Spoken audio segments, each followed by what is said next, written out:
नमस्कार दोस्तों, ocean network में आपका स्वागत है। इज़राइल और हमास प्रकरण में आज कई अपडेट हैं। एक तो कैबिनेट की बैठक थी इज़राइल में और बैठक के बाद प्रधानमंत्री बेंजामिन नेतन्याहू ने एक बार फिर कहा है कि हम हमास को जड़ मूल से ख़त्म करेंगे। इसमें कहीं कोई किसी को शक संदेह नहीं होना चाहिए। दूसरे ये भी कहा है कि जितना जल्दी हो सके 3 घंटे का समय अभी और दिया है उन्होंने कि जितना जल्दी हो सके गाज़ा पट्टी से फ़लस्तीनी निकल जाएँ, जितना जल्दी हो सके निकल जाएँ। उधर ये खबरें आ रही हैं कि जो हमास के आतंकवादी हैं, वो फ़लस्तीनियों को वहाँ से निकलने नहीं दे रहे हैं। उनके रास्ते में खड़े हो गए हैं एक तरीके से। ऐसे बहुत सारे वीडियो और फ़ोटोग्राफ आ रहे हैं और वो ढाल की तरह इनको अपनी सुरक्षा के लिए इस्तेमाल करना चाहते हैं। एक और डेवलपमेंट ये है कि फ़लस्तीन के जो यूएन में राजदूत हैं, वो पहुँचे हैं गुटेरेस जो यूएन के अध्यक्ष हैं, उनके पास। और जो फ़िलिस्तीनी राजदूत है दूत हैं, उनका नाम है रियाद मंसूर। इन्होंने एंटोनियो गुटेरेस से ये अपील की है कि वो इज़राइल की कार्रवाई को रोकने के लिए कुछ और ठोस कदम उठाएँ और ये मानवीयता के नाम पर। और आप जानते हैं कि वहाँ इस समय सिचुएशन क्या है। इज़राइल ने वहाँ का पानी, वहाँ की बिजली, वहाँ की संचार व्यवस्था, जो लाइफ़लाइन होती है, वहाँ ईंधन आपूर्ति, खाद्य आपूर्ति, सब कुछ रोक दिया है और गाज़ा पट्टी पूरी एक तरीके से तबाह हो गई है। तो ऐसे में कई सवाल खड़े हो रहे हैं। उन सवालों के जवाब तलाश करने के लिए मेरे साथ रक्षा सुरक्षा मामलों के विशेषज्ञ, टेरिटोरियल आर्मी के पूर्व चीफ, युद्ध सेवा मेडल से अलंकृत और काउंटर टेररिज्म की ट्रेनिंग अमेरिका से लेने वाले और इज़राइल का भी दौरा करने वाले major general A K. Siwach sir जुड़ रहे हैं। सिवाच साहब से जुड़कर के इस चर्चा को आगे बढ़ाते हैं और क्या सिचुएशन है इसे समझने की कोशिश भी करते हैं। सिवाच सर, बहुत स्वागत है आपका। नमस्कार। नमस्कार चौधरी साहब। सिवाच सर, सबसे पहले तो हमारे दर्शकों को ये बताइए कि इज़राइल और हमास के बीच जो तनाव इस समय चल रहा है, जो युद्ध की स्थिति है, ताज़ा स्थिति वहाँ क्या है? और इज़राइल कब और कहाँ अपना ज़मीनी आक्रमण शुरू कर सकता है? चेतावनी तो वो दे चुका है। हाँ, बिल्कुल ये बिल्कुल ठीक है चौधरी साहब। देखो, एक तो सच्चाई है कि कहीं किस प्रकार से एक सरप्राइज अटैक हमास ने किया था 7 अक्टूबर को, और वाकई इज़राइल जो बिल्कुल अनप्रिपेयर्ड था, और ऐसा लगता है कि बहुत बड़ा सरप्राइज लगा इज़राइल को, और काफ़ी भारी कैजुअल्टी हुई। उसकी वजह ये थी, एक तो कहीं न कहीं प्रिपेयर नहीं था। दूसरा, जिस प्रकार से 5,000 से ज़्यादा रॉकेट दाग दिए हमास ने, और तो जो इनका आयरन डोम सिस्टम है, जो कि सबसे बेस्ट सिस्टम माना जाता है, वो सैचुरेट होगा, वो भी काम नहीं कर पाया। तो ऐसे में जैसे ये कार्रवाई हुई, तो वाकई बात तो थी कि इज़राइल इसके ऊपर पलटवार करेगा, मगर पहले हमें ये सोचना चाहिए कि हमास ने ये किया क्यों? क्या ऐसी वजह थी कि जो हमास ने इस समय सेलेक्ट किया और किया? इसकी 2-3 बातें बड़े ज़ोरों से आ रही है, क्योंकि हमास नहीं चाहता था कि किसी तरीके से इज़राइल सऊदी, यूएई, ओमान और बाकी मुस्लिम वर्ल्ड के साथ इकट्ठा हो। अब्राहम अकॉर्ड से ऐसा लग रहा था शांति का माहौल पैदा हो रहा है, और उसके साथ-साथ ये भी लग रहा था कि कहीं न कहीं जो पैलेस्टाइन कॉज़ है उसको भूला जा रहा है। तो ये भी 2 बातें थी, और तीसरी बड़ी इम्पोर्टेंट चीज़ थी कि उसको लग रहा था कि अब जो मिडल ईस्ट के अंदर Bharat, middle east, Europe corridor आ रहा है, वो एक बीआरआई का पलटवार होगा, और बीआरआई जिस प्रकार से एक्सप्लॉइट कर रहा था उसकी बजाय ये आएगा, और ये बहुत बड़ा इंपॉर्टेंट होगा। ये सप्लाई चेन को भी चेंज कर देगा पूरा। तो कहीं ना कहीं इसके ऊपर भी एक बाधा डालने वाला, क्योंकि जैसे हमास ने हमला किया है तो हर चीज अब बिल्कुल बदल गई है। अब वो सिचुएशन नहीं रही जो पहले थी। अब ये सच्चाई है कि इजराइल ने पलटवार करना है, क्योंकि जो हमला हुआ है वो गाजा की स्ट्रिप से हुआ है, और जो हमास है वो गाजा में है। और हमास जो है एक वेल प्रिपेयर्ड डिफेंसिव है, उसने टनल डिफेंसिव बनाई, और मैंने टनल देखी हुई है। और ये सच्चाई है कि ये टनल जो हैं ये जो इजराइल में तो भी निकलती हैं, और सबसे इम्पोर्टेंट चीज है ये लेबनान में भी निकलती हैं, और इजिप्ट में भी निकलती हैं। इसका जो जाल बहुत बिछा हुआ है, और सबसे ज्यादा मुश्किलात है कि इस जो टनल डिफेंस पे उसकी डिफेंसेस हैं उसको तोड़ना, क्योंकि जब तक आप उसको अंदर घुसेंगे नहीं, या आप ऐसे बम नहीं डालेंगे जो कि पेनिट्रेट कर जाएं, और वो बड़ा मुश्किल है क्योंकि 10 से 15 मीटर अंदर हैं वो। तो ये एक बहुत बड़ा चैलेंज होने वाला है। इसलिए तो अब जब इजराइल ने हमला करना है तो इजराइल ने 2-3 चीजों का ध्यान दिया है। इजराइल ने नहीं चाहता कि किसी तरीके से कोलेटरल डैमेज हो, क्योंकि इजराइल को मालूम है कि इनकी जो लड़ाई है वो होनी है टनल डिफेंस से, और टनल डिफेंस के अंदर बढ़ना बड़ा मुश्किल होता है। बिल्टअप एरिया की लड़ाई बड़ी मुश्किल है। ऐसे में बड़े सोच समझ के हमास की जो डिफेंसेस हैं वो ऐसे बड़ी हैं कि वो रियासी इलाकों में है। ऊपर से रियासी इलाके हैं, सिविलियंस के हैं, और नीचे उसकी टनल डिफेंस है। इसका मतलब इजराइल का जो अगर फायर आएगा और इजराइल हमला करेगा तो इसमें कोलेटरल डैमेज होगी। और यही जो चाहता है हमास कि वर्ल्ड को दिखाना कि किस प्रकार से इजराइल के जो लड़ाई के अंदर सिविलियन मारे जा रहे हैं। और इसी का ये कारण है कि आज जो वार्निंग दी इजराइल ने कि नदन जो गाजा स्ट्रिप है उसके अंदर छोड़ के आप साउथ में या आप दूसरे देश में चले जाएं, क्योंकि हमला अभी होने वाला है। मगर जो हमास के लड़ाकू हैं वो उनको जाने नहीं दे रहे। वो इसलिए क्योंकि उनको ह्यूमन सीन बनाना चाहते हैं। तो ये एक बहुत इंपॉर्टेंट चीज है। सच्चाई ये है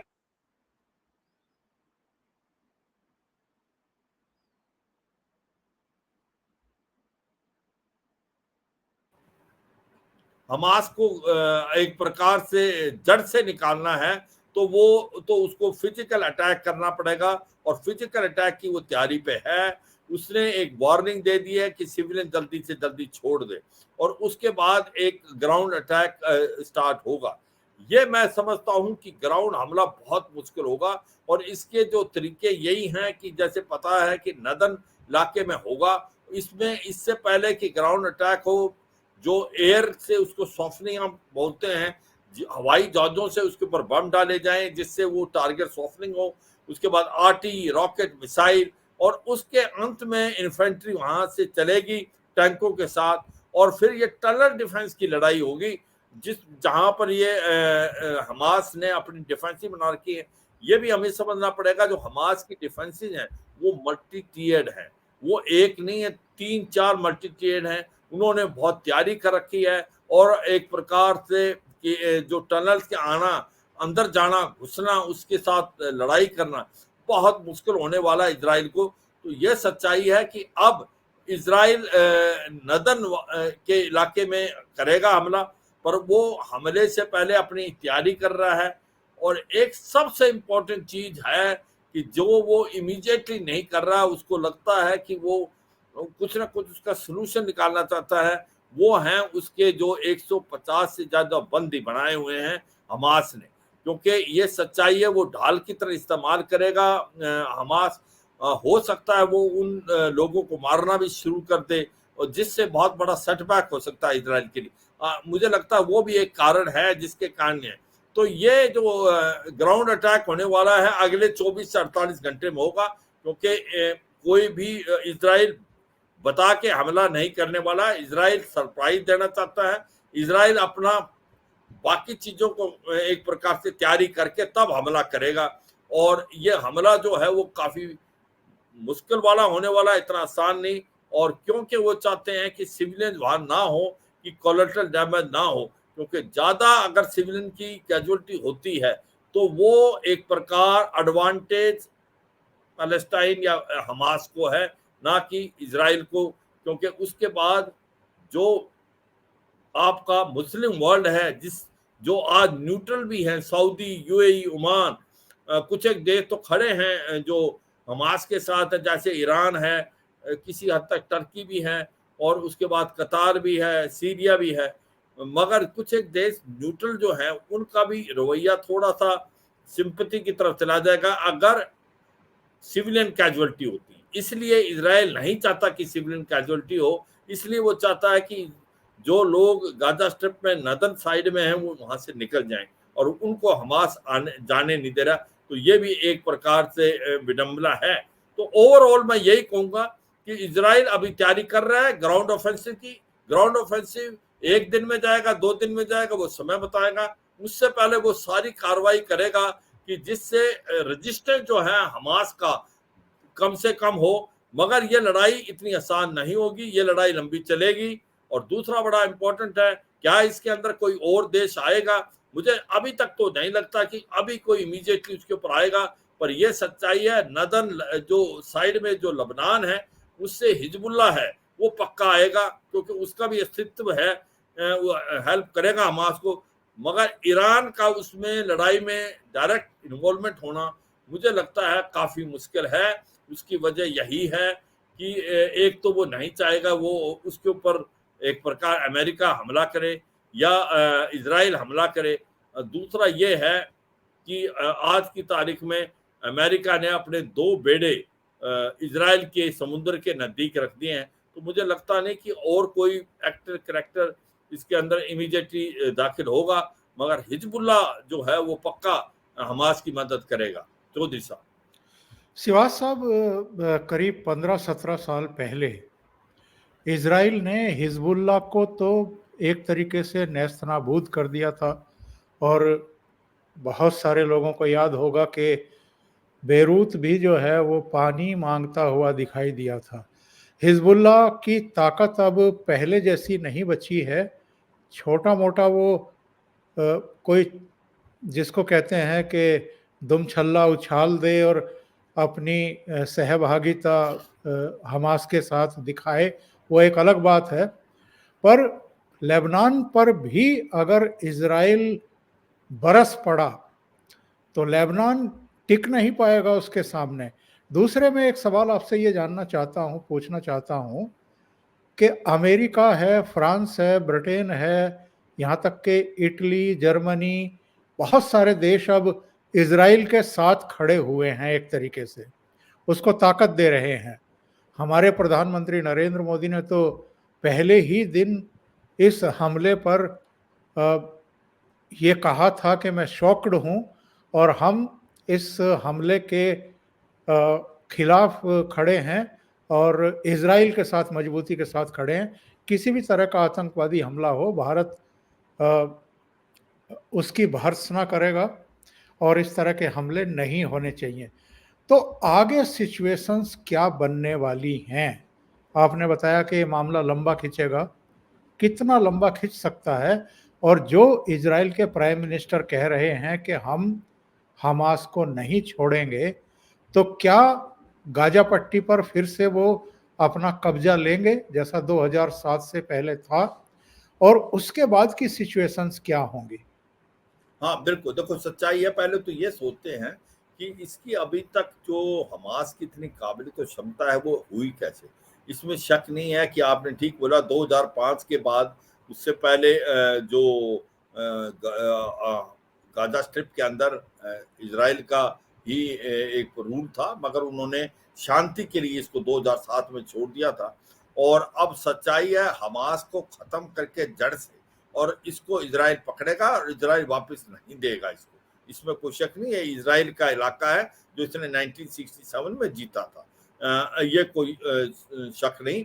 हाँ, ये भी सच्चाई है कि आज हमास की जो काबिलियत है या हिजबुल्ला की काबिलियत है, जैसे आप कह रहे थे हिजबुल्ला की काबिलियत में कमी तो आई है, पर हिजबुल्ला हमास से ज़्यादा रिसोर्सफुल है और ईरान ने इन दोनों की मदद की है। इनके पास 1 से 1.5 लाख के करीब रॉकेट्स हैं। ईरान इसको मान नहीं रहा डायरेक्टली, मगर ये लगता है कि और कोई ऐसा देश नहीं है जो कि इतनी मिलिट्री मदद दे सके। मगर ये सच्चाई है कि अब ये जब लड़ाई होगी तो इसके अंदर कुछ मुस्लिम वर्ल्ड की, जैसे हम बात कर रहे थे, कतार है, सीरिया है, लेबनान है और इसके बाद ईरान है, ये देश खुल के हमास के साथ आएंगे। और जो फेंस सीटर हैं, जो मुस्लिम वर्ल्ड में जो चाहते हैं कि शांति हो और वो टेररिज्म के अगेंस्ट है, वो हमास के साथ नहीं है। जिस प्रकार से सऊदी अरेबिया है, उसके बाद यूएई है, ओमान है। मगर ये सच्चाई है, लड़ाई अगर लंबी खिंचती है और पैलेस्टाइनों की ज़्यादा कैजुअलिटी होती है सिविलियंस की, तो फिर ये उनका रवैया धीरे धीरे बदल सकता है। ये हमें ध्यान रखना चाहिए।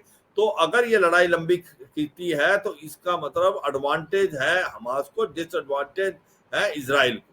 इजराइल चाहेगा ये लड़ाई जब शुरू होती है ग्राउंड अटैक, तो जितनी जल्दी से जल्दी वो खत्म करे वो फायदा है। हाँ, ये सच्चाई है। यूरोप की कंट्री जो हैं वो ज़्यादातर नहीं, ऑलमोस्ट सारी कंट्रीज वो इजराइल के साथ खड़ी हैं, चाहे वो यूरोपियन यूनियन है या अमेरिका है।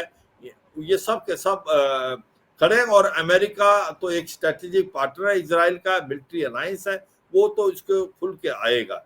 अब बात आती है भारत का क्या नजरिया। देखो, भारत का नजरिया मुझे लगता है लोग समझ नहीं पा रहे हैं और ये गलत अफवाहें फैला रहे हैं कि भारत ने पैलेस्टाइन के जो कॉज है उसको भूल गया। भारत ने कभी पैलेस्टाइन के कॉज को नहीं भूला। भारत के प्रधानमंत्री ने टेररिज्म के लिए बात की है। हमास ने टेररिस्ट एक्शन किया है इजराइल के विपरीत, और हम कभी भी नहीं चाहते किसी के अगेंस्ट टेररिस्ट एक्शन। तो भारत के प्रधानमंत्री ने इस टेररिस्ट एक्शन को एक प्रकार नकारा किया है, क्योंकि आज जो इजराइल है, they are victim of terrorism emanated by Hamas. इसका मतलब ये इनको पैलेस्टाइन से कोई लेना देना नहीं है, ये एक टेररिस्ट ऑर्गेनाइजेशन है। ये समझना चाहिए हर एक को। हम बार बार इसी चीज को कहे हैं, भारत का कोई रवैया नहीं बदला। भारत पैलेस्टाइन के साथ खड़ा है। भारत इजराइल से भी अच्छे रिलेशन, पैलेस्टाइन से भी अच्छे रिलेशन, भारत के सऊदी से भी अच्छे, भारत के ईरान से भी बहुत अच्छे रिलेशन है। और भारत कतई नहीं चाहता कोई लड़ाई हो, पर भारत टेररिज्म के अगेंस्ट है। जो हमास ने 7 अक्टूबर को किया है वो एक टेररिस्ट एक्शन है और भारत इसके अगेंस्ट है। ये प्रधानमंत्री मोदी ने बोला है, और ये साफ सुथरे शब्दों में भारत के प्रधानमंत्री ने इसलिए बोला है कि G20 में भी उन्होंने बोला था, अगर आप आतंकवाद के साथ मिलकर लड़ाई नहीं लड़ेंगे आप जीत नहीं सकते। और ये जो P20 है वहां पर भी ये बात दोहराई है उन्होंने कि आप आतंकवाद की लड़ाई में, ये वर्ल्ड सक्सेसफुल नहीं हो सकता जब तक टेररिज्म की परिभाषा में हमने नहीं बना पाए। तो मुझे लगता है ये हम अपने व्यूअर्स को समझ आना चाहिए, भारत का नजरिया टेररिज्म के लेके बिल्कुल साफ सुथरा है। भारत इसीलिए कटघरे में खड़ता रहा है पाकिस्तान को कि वो एक इंटरनेशनल हब सेंटर बनता जा रहा है। और इसी प्रकार हमास ने जो 7 अक्टूबर को किया इजराइल पे, वो कुछ नहीं बल्कि एक टेररिस्ट एक्शन था और भारत इसके बरखिलाफ है। चौधरी साहब और शिवाज साहब, अब तो इजराइल के खिलाफ फलस्तीन पहुंच रहा है यूएन। वहां जाकर के गुटरेस के सामने गिड़गिड़ाए हैं इसके दूत के आप कुछ और प्रयास करिए और इजराइल के हमले रुकवाइए।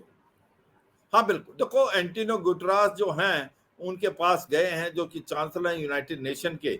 मगर ये सच्चाई है, भारत बार बार बोलता रहता है कि यूनाइटेड नेशन की जो क्षमता और काबिलियत नहीं, अगर वो लड़ाई बंद भी कराना चाहें उसके पास कोई ऐसी चीज नहीं है। और यूनाइटेड नेशन जो है इंटरनेशनल ऑर्गेनाइजेशन एक प्रकार से फेल हो चुकी है, और इसीलिए भारत चाहता है इसमें बदलाव आने चाहिए जो कि आज के जमाने के लिए हैं।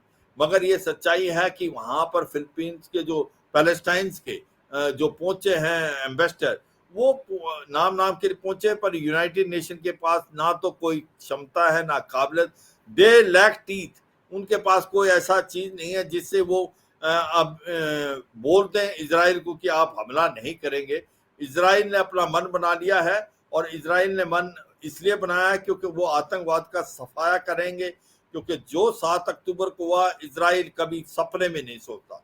ये सच्चाई है। मोसाद इंटेलिजेंस एजेंसी वर्ल्ड की बेस्ट है, मगर यहाँ कहीं ना कहीं कमी और खामी रहेगी। अब इजराइल को छोड़ेगा नहीं, और इजराइल ने सीज कर दिया पूरा गाजा स्ट्रिप। उसके अंदर ना ना पानी जा सकता, ना बिजली है वहां पर, ना आपकी कोई फ्यूल है, ना गैस है। बिल्कुल उसको चारों तरफ से सीज करके सोफर अप करके अब हमला होगा, और इजराइल किसी की नहीं सुनने वाला। यूनाइटेड नेशन के बाद ना काबिलियत और क्षमता है। आज यूनाइटेड नेशन इस हालात जिसमें वो आज है वो फेल हो चुकी है। इसीलिए भारत बार बार इस चीज को दोहराता है कि यूनाइटेड नेशन सिक्योरिटी काउंसिल या यूनाइटेड नेशन नीड रिफॉर्म, और वो रिफॉर्म चाहिए जो कि आज की तारीख में एक प्रकार दुनिया को आगे की तरफ ले जाए। तो मुझे नहीं लगता कि उनके जाने से कोई फर्क पड़ेगा। इजराइल अब ग्राउंड अटैक अगले 24 से 48 घंटे में पक्का करेगा एक प्रकार गाजा स्ट्रिप पे, और आने वाले समय में हमास का जड़ से बाहर निकाल के फेंकेगा। और इनको जस्टिन ट्रूडो को क्या हुआ है शिवाज साहब? एक इनका मैं ट्विटर पर ये एक मैसेज देख रहा हूँ जिसमें उन्होंने हैप्पी नवरात्रि लिखा है। उन्होंने लिखा है, I am sending my warms wishes to members of a Hindu community and all those who are celebrating this festival। ये देखो जस्टिन ट्रूडो जो है अब हर तरह के संदेश भेज रहे हैं भारत सरकार को कि मेरा कायाकल्प हो रहा है, मैं तो हिंदुओं के फेस्टिवल को भी शुभकामनाएं दे रहा हूं, मेरे बारे में गलत मत सोचो, प्लीज़ हमें माफ़ करो, जो हुआ अब इतना भी मत हमें दबाओ कि हम जो है परेशान हो जाए। अभी भारत ने जो इनके 41 राजनयिकों को एक तरीके से बलात् बाहर करने के आदेश दिए हैं कि हटाओ इनको यहाँ से, उसके बाद से बिल्कुल घुटनों पर आ गया है, क्योंकि कनाडा के नागरिकों का भी वीजा बैन कर रखा है हम लोगों ने। बिल्कुल चौधरी साहब, ऐसा है, थूक के चाटने वाली बात है। और जस्टिन ट्रूडो को ये समझ नहीं आ रहा अब करें तो करे क्या। आज वो वर्ल्ड में अकेले पड़ गए हैं, और उन्होंने बात तो बड़ी बड़ी कर दी, ना उनके पास कोई प्रूफ था, और एक प्रकार एम्बेरसमेंट होगी आज उनके लिए। और आज उनकी जो अप्रूवल रेटिंग है कनाडा के अंदर बहुत कम हो गई है। और यही नहीं, ऐसा लगता है कि अब उनको समझ नहीं आ रहा आगे क्या स्टेप ले। जो 5 आईज अलायंस कंट्री थी, उन्होंने भी, स्पेशली अमेरिका ने भी उसके साफ सुथरे शब्दों में बोल दिया कि आपके पास एविडेंस ना हो तो है नहीं, और आपने एक प्रकार एलिगेशन लगाई है तो ये आपको बहुत महंगा पड़ने वाला है, क्योंकि भारत की काबिलियत और क्षमता बहुत है। ना फ्री ट्रेड एग्रीमेंट होगा, और आप आइसोलेट हो जाएंगे। तो अपने पॉलिटिकल गेन के लिए, क्योंकि उन्होंने न्यू डेमोक्रेटिक पार्टी जो जगमीत सिंह है उससे सपोर्ट ले रखी है, वो एक खालिस्तानी एक्टिविस्ट है, तो उसने एक प्रकार भारत के ऊपर उंगली उठाई थी कि हरदीप सिंह निज्जर के मारने के अंदर भारत की जो एजेंसी थी वो इन्वॉल्व थी, एलिगेशन। उसके बाद उनके पास ना कोई प्रूफ है आज तक, और वहां पर जो भी एक प्रकार से मौतें हो रही हैं वो गैंग वार से हो रहा है।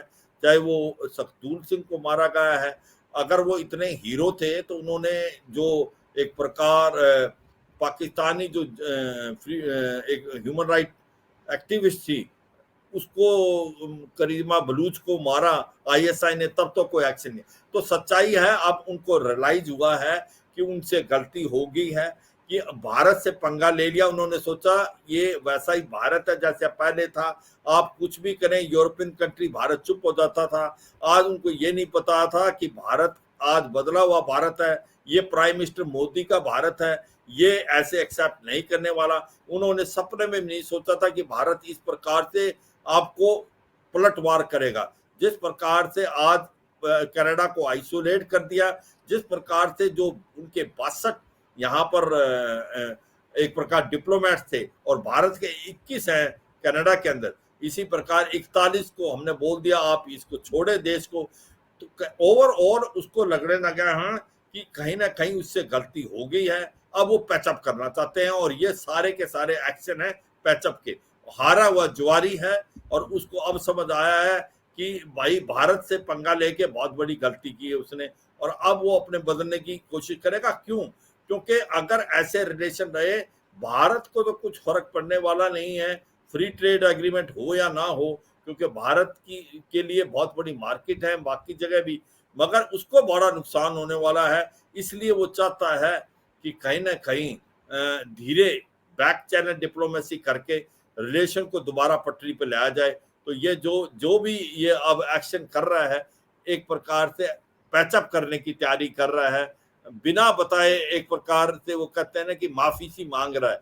तो ये है, मुझे लगता है एक अच्छी पहल है, क्योंकि जो इंटरनेशनल रिलेशन में जिस प्रकार से डिप्लोमेसी में बातचीत होती है बैक चैनल से, वो होगी। पर ये साफ सुथरे शब्दों में पूरे वर्ल्ड को पता लग गया है। अब ये वो वैसा भारत नहीं है कि आप उंगली उठाएं तो वो चुप रहेगा और आप कुछ भी कर सकते हैं। ये वैसा भारत है, आपके ऊपर दोबारा पलटवार करेगा। अगर आप गलती करेंगे तो छोड़ेगा नहीं। और भारत की आज क्षमता, काबिलियत है। आज देश वेट करते हैं भारत की प्रधानमंत्री से मिलने के लिए और भारत से दोस्ती करने के लिए। तो मुझे लगता है कि ये जो भी कर रहे हैं वो जस्टिन ट्रूडो, वो एक प्रकार से चाहते हैं कि पैचअप हो और भारत से रिलेशन वैसे हों जैसे पहले थे। चौधरी साहब, पर पूरी दुनिया में जस्टिन ट्रूडो की छवि ये बन रही है, लोग अब ये कहने लगे हैं कि ये उनमें से हैं जो 100 प्याज भी खाते हैं और 100 जूते भी खाते हैं। बिल्कुल सिवाज बिल्कुल। साहब सिवाज साहब बहुत बहुत धन्यवाद आपका जुड़ने के लिए और महत्वपूर्ण मुद्दों पर चर्चा करने के लिए। Thank you so much. नमस्कार। थैंक यू चौधरी साहब। जय हिंद। जय हिंद सर।